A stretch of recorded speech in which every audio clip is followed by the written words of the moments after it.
Gaya sombong Natalie Holzer tak mau bergantung pada Sule, Ibu Azam tegar. Sebagai seorang janda, Natalie Holzer harus kerja ekstra pasca cerai dari Sule.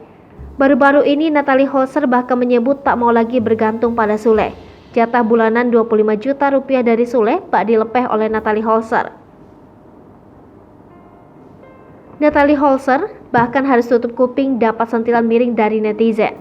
Mondar-mandir masuk konten orang, cerita kehidupannya pasca cerai dengan Sule. Natalie Holzer kini makan hinaan. Ada yang mendukung, namun ada pula netizen yang julid hingga berikan komentar miring kepada Natalie Holzer ex Sule.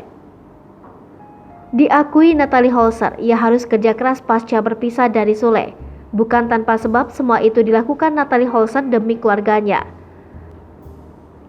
Natalie harus bekerja keras mencukupi kehidupan dua adiknya dan Azam setelah bercerai dari Sule.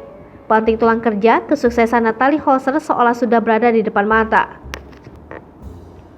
Baru-baru ini, Natalie Holzer mengaku tak mau bergantung pada sang mantan suami. Diketahui saat ini, Natalie sedang mulai mencari sekolah untuk Azam.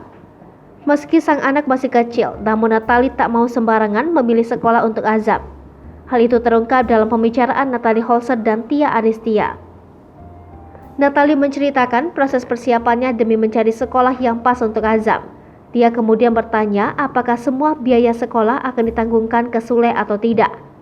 Siapa sangka ternyata Natalie mengaku tidak membebankan biaya sekolah Azam pada Sule. Natalie beranggapan dirinya enggan untuk menyusahkan Sule. Natalie kemudian menjelaskan bahwa ia dan Sule saling bekerja sama untuk menghidupi Azam. Menurut Natalie, lebih baik untuk membiayai hidup Azam secara bersama-sama dibanding harus mengandalkan satu orang saja.